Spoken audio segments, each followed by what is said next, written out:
स्वागत है बच्चों आज आपका ऑनलाइन क्लास में। ऑनलाइन क्लास की श्रृंखला में आज हम क्लास 10th सामाजिक विज्ञान विषय के अंतर्गत नागरिक शास्त्र भाग में लेसन 4 जिसका नाम है जाति, धर्म और लैंगिक मसले, इस विषय को लेकर आपके सामने उपस्थित हैं, यानी कास्ट, रिलीजन एंड जेंडर। इन तीनों से संबंधित हमारे समाज में क्या सोच है, क्या विचारधारा है समाज के लोगों की और क्या उनके मसले हैं, और इन्हीं सभी बातों को लेकर इस अध्याय में चर्चा की गई है। तो हम क्रमशः एक एक बिंदु को लेकर चलेंगे। सबसे पहले देखते हैं, इसमें दिया गया है कि ये जो महत्वपूर्ण बिंदु इस लेसन में है, सबसे पहले लिंग यानी श्रम का लैंगिक विभाजन किसे कहते हैं। काम का वह विभाजन जिसके अंदर घर के अंदर का सारा काम घर की औरतें करती हैं। ठीक है, आपने देखा भी होगा कि अधिकतर घरों में क्या होता है, काम करने के लिए डिवाइड कर दिया जाता है कि घर का काम लेडीज़ करेंगी, बाहर का काम जेंट्स करेंगे। ये अमूर्तता आपको देखने को भी मिलता है। तो ये क्या है, लैंगिक श्रम विभाजन है। फिर है नारीवादी आंदोलन। जिन आंदोलनों के द्वारा नारी के जीवन में, व्यक्तिगत और पारिवारिक जीवन में बराबरी की मांग उठाई गई, उन आंदोलन को नारीवादी आंदोलन कहते हैं। ये जो आंध्र लगा है इसे आप हटा दीजिए, ये नहीं समझ में आ रहा। तो जो ये मांग उठाई जाती है कि नारी का जो जीवन है, उसके जो अधिकार है वह भी पुरुषों के ही बराबर है, तो इससे संबंधित समानता के अधिकार के लिए जो आवाज़ उठाई जाती है नारी के प्रति, तो ये क्या कहलाएगा, नारीवादी आंदोलन। अब है समाज में महिलाओं की भूमिका। समाज में महिलाओं की भूमिका के लिए जो बिंदु दिए गए हैं आपके इस अध्याय में, पहला है, यह प्रचलित विश्वास है या चलन है कि औरतों का काम केवल बच्चों की देखभाल करना और घर की देखभाल करना है। उनके कार्य को ज़्यादा मूल्यवान नहीं माना जाता है। और उसके बाद तीसरा है, आबादी में औरतों का हिस्सा आता है, परंतु राजनीतिक जीवन या सामाजिक जीवन में उनकी भूमिका ना के बराबर ही है। बच्चों, ये पहले की विचारधारा है। वर्तमान में क्या है, बहुत विकास हो चुका है, महिलाएं हर क्षेत्र में आगे हैं, लेकिन जो प्रारंभिक विचारधारा थी, जो स्थिति थी, यह उन सभी बिंदुओं से आपको रूबरू कराया गया है। लेकिन आप वर्तमान में हैं, वर्तमान अवस्था से परिचित हैं, महिलाओं ने विकास करके किस क्षेत्र तक अपने आप को पहुंचाया, आप उस सबसे परिचित हैं। तो तीसरा बिंदु है, तीसरा आपने देख लिया। नेक्स्ट है, नारीवादी आंदोलनों की आवश्यकता। औरतों की सामाजिक स्थिति को सुधार लाने के लिए, शिक्षा के लिए, मतदान के लिए, महिलाओं की राजनीतिक स्थिति एवं सामाजिक स्थिति में सुधार लाने के लिए है। यानी ये जो आंदोलन हुआ था महिलाओं के लिए, इनकी सामाजिक स्थिति में सुधार लाने के लिए और शिक्षा के प्रति सुधार लाने के लिए, मतदान देने का अधिकार के लिए, इन सभी को लेकर के नारीवादी आंदोलन चलाया गया था। इन आंदोलनों में महिलाओं के राजनीतिक और वैधानिक दर्जे को ऊंचा उठाने और उनके लिए शिक्षा और रोजगार के अवसर बढ़ाने की मांग की गई। और मूलगामी, इसे हटाइए, बदलाव की मांग करने वाली महिला आंदोलनों ने औरतों के व्यक्तिगत और पारिवारिक जीवन में भी बराबरी की मांग उठाई है। उसके बाद सार्वजनिक जीवन में महिलाओं की भूमिका का परिदृश्य बदल रहा है। आपने देखा कि महिलाओं ने हर क्षेत्र में अपनी भूमिका को सिद्ध किया है और किसी भी स्तर पे वे किसी भी क्षेत्र में किसी से कम नहीं है। उसके बाद देखिए, जो पहला बिंदु है, आज सार्वजनिक जीवन के परिदृश्य में औरतों की भूमिकाएं काफ़ी बदल गई हैं। वे एक डॉक्टर, वैज्ञानिक, शिक्षक आदि के रूप में सार्वजनिक जीवन में भूमिका निभाती दिखाई देती हैं। सार्वजनिक जीवन में औरतों की भागीदारी फिनलैंड, स्वीडन, नॉर्वे जैसे देशों में अधिक है। महिलाओं के साथ भेदभाव तथा अत्याचार होते हैं। महिलाओं में साक्षरता की दर 54%, जबकि पुरुषों में 76% है। इसी प्रकार अभी स्कूल पास करने वाली लड़कियों की एक सीमित संख्या ही है। उच्च शिक्षा की ओर कदम बढ़ा पाई है, क्योंकि माँ बाप लड़कियों की जगह लड़कों की शिक्षा पर ज़्यादा खर्च करना पसंद करते हैं। पहुँचे पदों तक ही बहुत ही कम महिलाएं पहुँच पाती हैं। यानी जो ऊंचे ओहदे हैं, ऊंचे स्तर तक महिलाएं कम पहुँच पाती है। लेकिन ये सोच अब नहीं है। अब महिलाएं हर क्षेत्र में ऊंचे से ऊंचे पद तक पहुँच चुकी हैं और उन्होंने अपने आप को सिद्ध कर दिया है। उसके बाद उच्च भुगतान अनुपात में औरतों की संख्या बहुत ही कम है। अभी महिला सांसदों की लोकसभा में संख्या 100% तक नहीं पहुंची है और प्रांतीय विधानसभा में उनकी संख्या 50% से भी कम है। महिलाओं को ज़्यादातर काम पैसे के लिए नहीं मिलते। पुरुषों की अपेक्षा उनको मजदूरी भी कम मिलती है, भले ही दोनों ने समान कार्य किया हो। लड़की का जन्म परिवार पर एक बोझ समझा जाता है क्योंकि उसे जन्म से लेकर मृत्यु तक परिवार को कुछ न कुछ देना ही पड़ता है। शिक्षा के क्षेत्र में भी लड़कियों से भेदभाव किया जाता है। जहां लड़कों को जीवन यापन करने के लिए कोई न कोई काम सिखाया जाता है, वहीं लड़कियों को रसोई तक ही सीमित रखा जाता है। मैं फिर कह रही हूँ, ये जितनी सोच है ये प्राचीन कालीन सोच है। और आपने देखा हो कि आज भी जो निम्न वर्ग का लोग हैं, जो पिछड़े लोग हैं, वे उनकी सोच, जो पढ़े लिखे नहीं है, आज भी यह सोच उन्हीं लोगों तक ही सीमित है। बाकी समाज में हमारा समाज बहुत विकसित हो चुका है, सोच उनकी शिक्षित है, जागरूक है। तो ये विचारधारा वर्तमान में नहीं है, बहुत बदल चुकी है। लड़कियां भी लड़कों से कहीं कम नहीं है, हर क्षेत्र में आगे हैं। वे चाहे पढ़ाई के क्षेत्र में हो या फिर सर्विस के क्षेत्र में हो, हर क्षेत्र में, प्रशासन के क्षेत्र में और न्यायिक क्षेत्र में, हर क्षेत्र में महिलाएं पुरुषों से आगे हैं। फिर है पितृ प्रधान समाज। हमारा समाज पुरुष प्रधान समाज है। दिन प्रतिदिन महिलाओं की भागीदारी बढ़ रही है, इसके बावजूद महिलाएं अभी पीछे हैं। हमारे समाज को पितृ प्रधान समाज माना जाता है। पितृ प्रधान का तात्पर्य आप देखते हैं कि घर में पितृत्मक सत्ता पाई जाती है और पुरुषों के फैसलों को ही प्रधान माना जाता है। फिर है निजी और सार्वजनिक विभाजन। श्रम के लैंगिक विभाजन। अधिकतर महिलाएं अपने घरेलू काम के अतिरिक्त अपनी आमदनी के लिए कुछ न कुछ काम करती हैं, लेकिन उनके काम को ज़्यादा मूल्यवान नहीं माना जाता। उन्हें दिन रात काम करके भी उनका श्रेय नहीं मिलता। मनुष्य जात की आबादी में औरतों का हिस्सा आधा है, पर सार्वजनिक जीवन में, खासकर राजनीति में, उनकी भूमिका नगण्य है। विभिन्न देशों की महिलाओं को वोट का अधिकार प्रदान करने के लिए आंदोलन हुए। पहले क्या था, महिलाओं को वोट देने का भी अधिकार नहीं था। तो जो नारीवादी आंदोलन हुए थे उसमें महिलाओं को वोट देने के अधिकार प्रदान किए गए, जिससे कि महिलाएं भी वोट देने के लिए सक्षम हुई। फिर है इन आंदोलनों को नारीवादी आंदोलन किए गए, यानी जो नारी के विकास से संबंधित जो आंदोलन हुए उसे हम क्या कहते हैं, नारीवादी आंदोलन। जीवन के विभिन्न पहलू जिनमें भारत में स्त्रियों के साथ भेदभाव होता है वे निम्नलिखित हैं। तो ऐसे कौन से क्षेत्र हैं जहाँ पर ये भेदभावपूर्ण विचारधारा है। पहला बिंदु है समाज में महिलाओं का निम्न स्थान। भारतीय समाज में महिला को सदा पुरुष के दिन ही रखा गया है।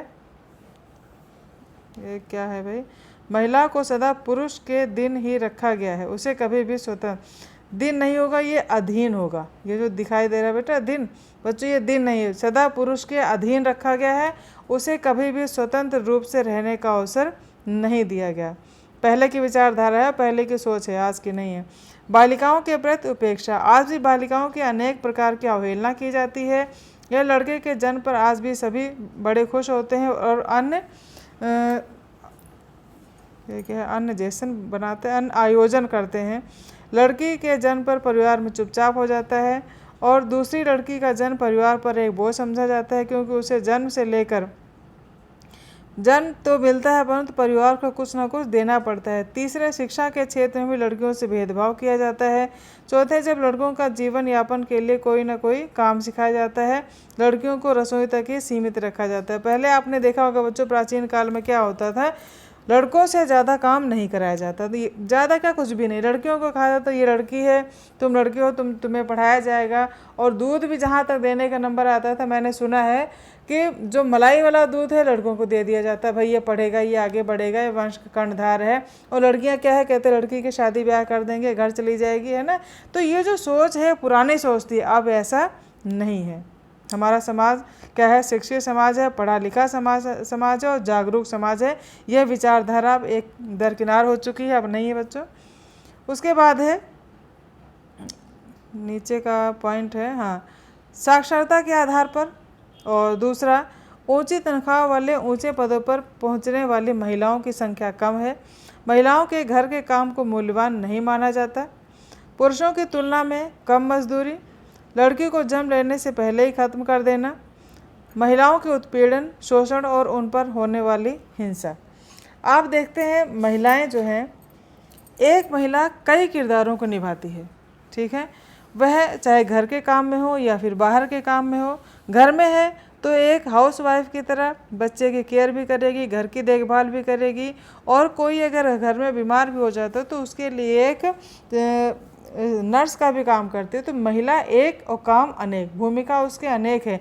एक जो कामगार व्यक्ति होता है उसके एक काम करने के घंटे निश्चित होते हैं, लेकिन महिलाएं जो हैं उनके काम करने के घंटे निश्चित नहीं होते। वे डे नाइट काम में लगी रहती हैं, फिर भी उनको कहीं ना कहीं कम करके आका जाता है। हमारा जो समाज है वह पुरुष प्रधान समाज है, लेकिन महिलाओं ने अपनी इस दशा में भी अपने आप को हर क्षेत्र में मेहनत करके और आगे बढ़ के अपने आप को सिद्ध किया और पुरुषों के साथ कंधे से कंधा मिलाकर आगे बढ़ रही हैं। अब अगला है सांप्रदायिकता। सांप्रदायिकता क्या है? अपने धर्म को ऊंचा समझना और दूसरे धर्म को नीचा समझना, अपने धर्म से प्यार करना, दूसरे धर्मों से घृणा करने की प्रवृत्ति को सांप्रदायिकता कहते हैं। आप समझ रहे होंगे, ठीक है। यानी जो हमारा धर्म है, जो भी धर्म जिसका हो, वो सोचते हैं कि हमारा ही धर्म सबसे अच्छा है और सामने वाला कि बिल्कुल बेकार है, उसमें कोई अच्छी बात नहीं है। तो इस तरह की जो भावना होती है क्या कहलाती है? सांप्रदायिकता। ऐसी भावना से जंगलों का मुख्य कारण, ये जंगल नहीं है ना, ये लाइन आप हटा दो, ये कुछ नहीं बन रहा है। प्रजातंत्र के मार्ग में यह भावना प्रजातंत्र के मार्ग में एक बड़ी बाधा उपस्थित हो जाती है और देश का बंटवारा इसी भावना का परिणाम होती है। इस बुराई को निम्नलिखित विधियों से दूर किया जा सकता है, यानी जो सांप्रदायिकता है और इस भावना को हम कैसे दूर कर सकते हैं? तो शिक्षा के द्वारा। शिक्षा के पाठ्यक्रम में सभी धर्मों को अच्छा बताया जाए और विद्यार्थियों को सहिष्णुता एवं धर्मों के प्रति आदर भाव सिखाया जाए। दूसरा क्या है? प्रचार के द्वारा। समाचार पत्र, रेडियो, टेलीविज़न आदि से जनता को धार्मिक सहिष्णुता की शिक्षा दिया जाए, यानी प्रारंभिक समय से ही, यानी या छात्र जीवन से ही छात्रों को सभी धर्मों के प्रति आदर की भावना विकसित की जाए और उनको जो है सभी धर्मों के प्रति सहिष्णु होना चाहिए। फिर है धर्म और सांप्रदायिकता और राजनीति। धर्म, सांप्रदायिकता और राजनीति क्या है, इसे देखते हैं। लैंगिक विभाजन के विपरीत धार्मिक विभाजन अक्सर राजनीति में अभिव्यक्त होता है। लैंगिक विभाजन यानी जो विभाजन है महिला और पुरुष को लेकर के, इसके विपरीत जो धार्मिक विभाजन है, धर्म के आधार पर जो बंटवारा होता है, वह किस में बदल जाता है? राजनीति के मैदान में बदल जाता है। धार्मिक विभाजन को संप्रदायवाद कहते हैं। अब संप्रदायवाद क्या है मैंने आपको बता दिया, अपने धर्म को अच्छा कहना, दूसरे को बुरा कहना, है ना। इस तरह से ये जो भावना है ये क्या है?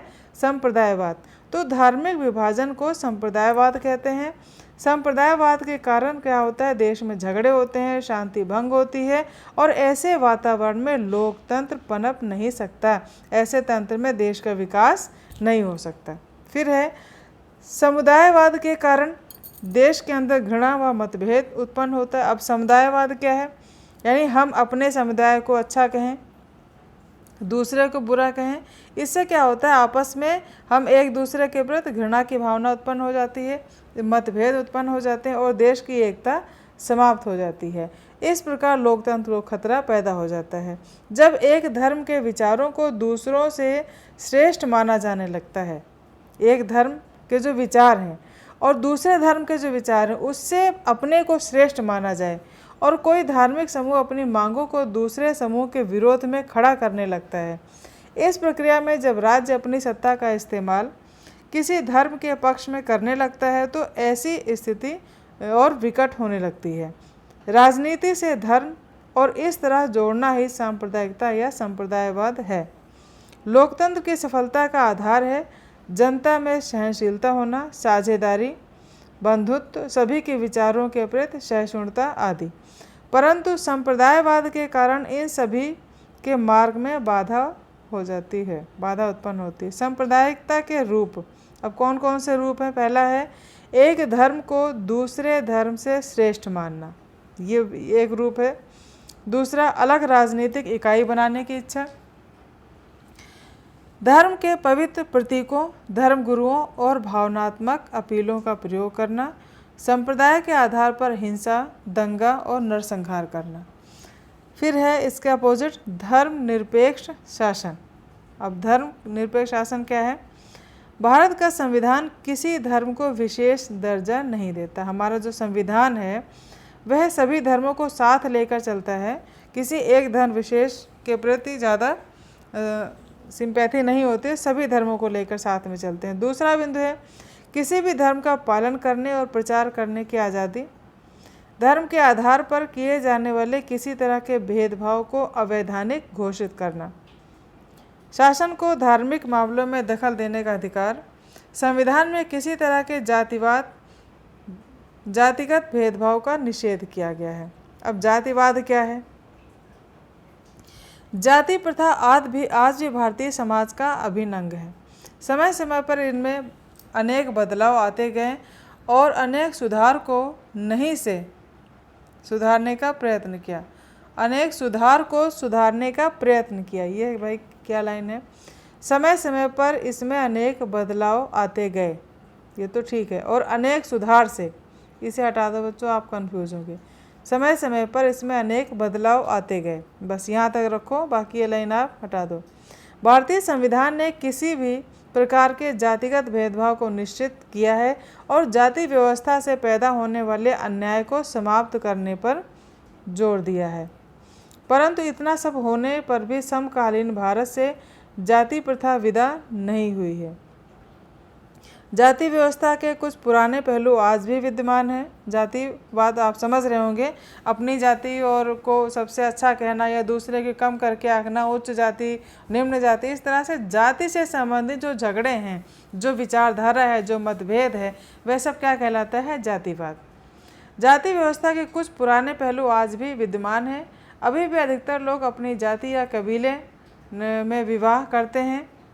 सदियों से जिन जातियों का पढ़ाई लिखाई के क्षेत्रों में प्रभुत्व स्थापित था वह आज भी है और आधुनिक शिक्षा में उन्हीं का बोलबाला है। जिन जातियों को पहले शिक्षा से वंचित रखा गया था उन्हें आज भी उनके सदस्य अभी तक स्वाभाविक रूप से पिछड़े हुए हैं। जिन लोगों का आर्थिक क्षेत्र में प्रभुत्व स्थापित था वे आज भी थोड़े बहुत अंतर के बाद मौजूद हैं। जाति और आर्थिक हैसियत में काफ़ी निकट का संबंध है। देश में संवैधानिक प्रावधान के बावजूद युवा छोटी प्रथा अभी तक पूरी तरह से समाप्त नहीं हुई। ये लाइन बिल्कुल समझ में नहीं आ रही, आप इसको मत करना, ठीक है ना। तो बस इतना ही समझिए कि जाति और आर्थिक हैसियत से काफ़ी निकट का संबंध माना जाता है। यानी जाति और आर्थिक जो धन संपदा से जो परिपूर्ण है और जाति में भी ऊंचे हैं, या फिर आप इसको इस तरह से भी देख सकते हैं कि कुछ लोग क्या करते हैं, जो अपने जिनके पास पैसा है वे अपने आप को सर्वश्रेष्ठ सिद्ध करने के प्रति कहीं ना कहीं प्रयत्नशील होते हैं, या जो उच्च कुल में जो जिनकी जातियां हैं वे अपने आप को सिद्ध करें। तो ये जो मतभेद हैं आर्थिक संबंधित या फिर जाति से संबंधित, तो ये मतभेद ही जातिवाद को कहीं ना कहीं जन्म देता है और ये जो भयंकर रूप धारण कर लेता है तो इसी के आधार पर दंगा फसाद और बहुत सारे मसले उत्पन्न हो जाते हैं समाज में। अब आइए देखते हैं राजनीति में जाति का क्या रोल है, ठीक है।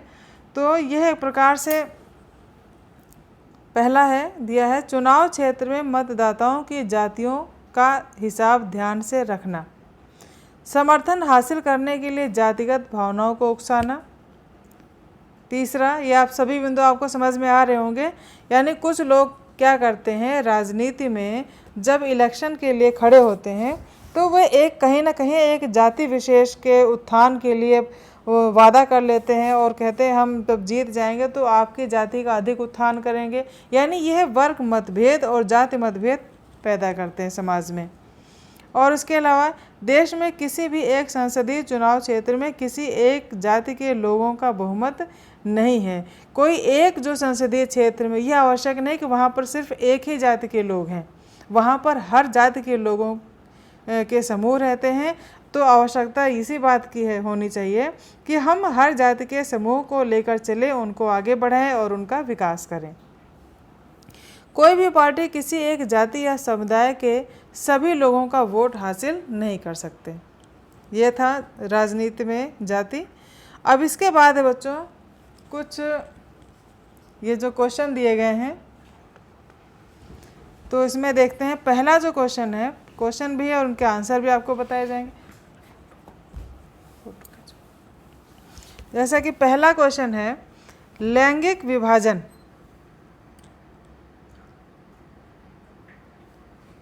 लैंगिक विभाजन का क्या अर्थ है? दूसरा, नारीवाद का क्या अर्थ है? और जो तीसरा प्रश्न है, सांप्रदायिक राजनीति का क्या अर्थ है?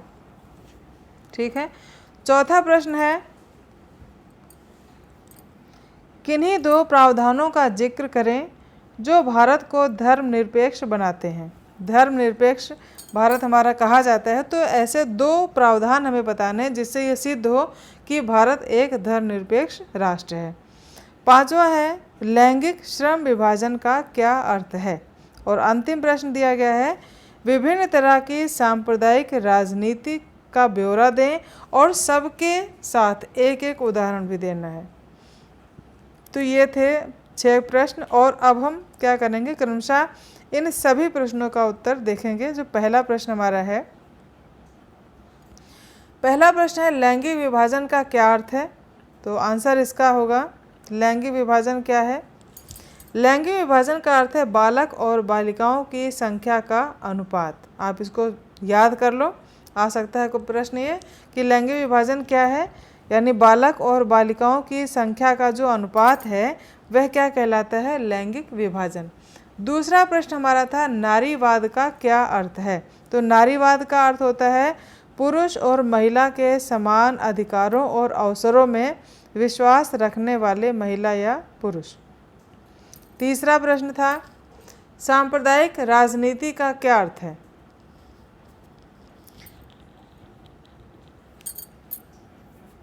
सांप्रदायिक राजनीति का क्या अर्थ है? तो सांप्रदायिक राजनीति चुनावी राजनीति में कई राजनेता विभिन्न धार्मिक समुदायों का सहारा लेते हैं। चुनाव जीतने के लिए इसको सांप्रदायिक राजनीति कहा जाता है। ठीक है। और अगला था चौथा क्वेश्चन, किन्हीं दो प्रावधानों का जिक्र करें जो भारत को धर्मनिरपेक्ष राष्ट्र सिद्ध करते हैं। तो पहला हमारा जो है धर्मनिरपेक्ष सिद्ध करने के लिए यह धर्म के आधार पर भेदभाव की मनाही करता है, यानी धर्म के आधार पर कोई भेदभाव नहीं करता है। उसके बाद दूसरा बिंदु दिया गया है, किसी धर्म समुदाय में सभी नागरिकों को बराबरी का अधिकार देता है। तो इससे इन दोनों बिंदुओं से सिद्ध होता है कि भारत एक धर्मनिरपेक्ष राष्ट्र है। पांचवा था, लैंगिक श्रम विभाजन का क्या अर्थ है? लैंगिक श्रम विभाजन क्या है? काम के बंटवारे का ऐसा विभाजन, ये जो दिया गया है करेगा, ये गलत है। काम के बंटवारे का ऐसा विभाजन जिसमें घर के अंदर के सारे कार्य परिवार की ओर से करती हैं या अपनी देख रेख से नौकरों या नौकरानियों से कराती हैं, इसी को श्रम का लैंगिक विभाजन कहते हैं। फिर से देखिए, काम के बंटवारे का ऐसा विभाजन जिसमें घर के अंदर के सारे कार्य महिलाएं, इसके आप आगे जोड़ लें, सारे कार्य महिलाएं परिवार की ओर से करती हैं या अपनी देख रेख में नौकरों या नौकरानियों से कराती हैं, इसी को श्रम का लैंगिक विभाजन कहते हैं। छठा प्रश्न हमारा था, विभिन्न तरह की सांप्रदायिक राजनीति का ब्यौरा दें। अब सांप्रदायिक राजनीति का हमें ब्यौरा देना है। तो पहला जो बिंदु है हमारा, सांप्रदायिकता से प्रेरित व्यक्ति अपने धर्म को और धर्म से श्रेष्ठ मानने लगता है। अपने धर्म गुरुओं को अपने अपने धर्मों का गुणगान करते हुए, ये गुणगान लिखा है, आप इसको गुणगान, ठीक है ना, गुणगान करते हुए हमने अक्सर देखा होगा कि वे अपने धर्म के पक्ष में, यानी अपने धर्म की प्रशंसा में पुल बांध देते हैं, वो अपने धर्म को ही श्रेष्ठ मानने लगते हैं। और अगला है सांप्रदायिक विचारधारा सना इंस्प्रेट में रहती है, ये से हटाइए। सांप्रदायिक विचारधारा अपना धर्म किसी न किसी ढंग से अपना प्रभुत्व स्थापित करने के पक्ष में रहती है।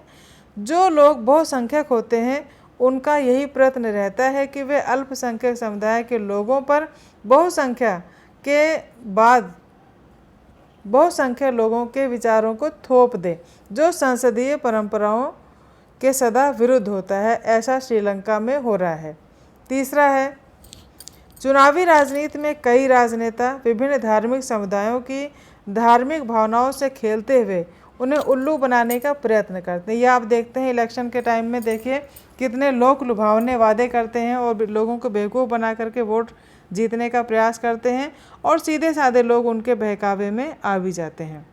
उसके बाद कई बार सांप्रदायिक राजनीति सबसे गंदा रूप ले लेती है, जो वे धर्म और संप्रदाय के आधार पर लोगों में आपसी दंगे तक करवा देती हैं, जिससे हजारों निर्दोष लोग मारे जाते हैं।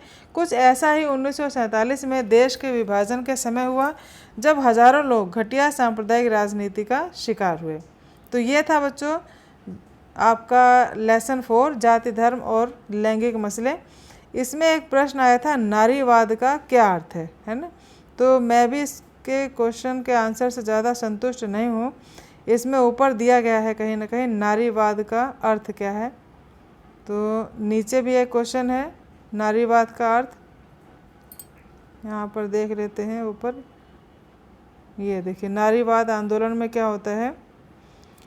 नारीवादी आंदोलन जिन आंदोलनों के द्वारा नारी के जीवन में व्यक्तिगत, नीचे प्रश्न था नारीवाद क्या है, तो आप इसको भी लिख सकते हैं जिन आंदोलनों के द्वारा नारी के जीवन में व्यक्तिगत और पारिवारिक जीवन में बराबरी की मांग उठाई गई, उन लोगों को नारीवादी आंदोलन कहते हैं। ये जो आंध्र इसे आप कट कर देना, उन लोगों को नारीवादी आंदोलन कहते हैं। ठीक है ना। आप नीचे जो मैंने क्वेश्चन आपको दिया था नारीवाद आंदोलन क्या है, क्वेश्चन नंबर 2, ठीक है, तो उसमें आप इसी को आंसर आप लिख सकते हैं, क्योंकि वह ज़्यादा क्लियर नहीं था। नीचे आपको दिखा रही है ना। तो ये नारीवाद का अर्थ होता है समान महिला अधिकारों के, महिला या पुरुष। ये मुझे डाउट लग रहा है, तो इसका आंसर मैंने ऊपर जो दिया है आप इसको लिख सकते हैं। तो ये था बच्चों लेसन 4 नागरिक शास्त्र में जाति धर्म और लैंगिक मसले, और ये इसके महत्वपूर्ण बिंदु और इसके कुछ महत्वपूर्ण क्वेश्चन। तो वीडियो अगर आपको अच्छा लगे तो लाइक करें, शेयर करें और चैनल को सब्सक्राइब ज़रूर कर दें, जिससे कि इसी लेसन के अगले इम्पॉर्टेंट जो क्वेश्चन का वीडियो बने उसका नोटिफिकेशन आपके पास तुरंत आ जाए। तो मिलते हैं इसी लेसन के अगले वीडियो में, तब तक के लिए अपना ध्यान रखें। Thank you, take care.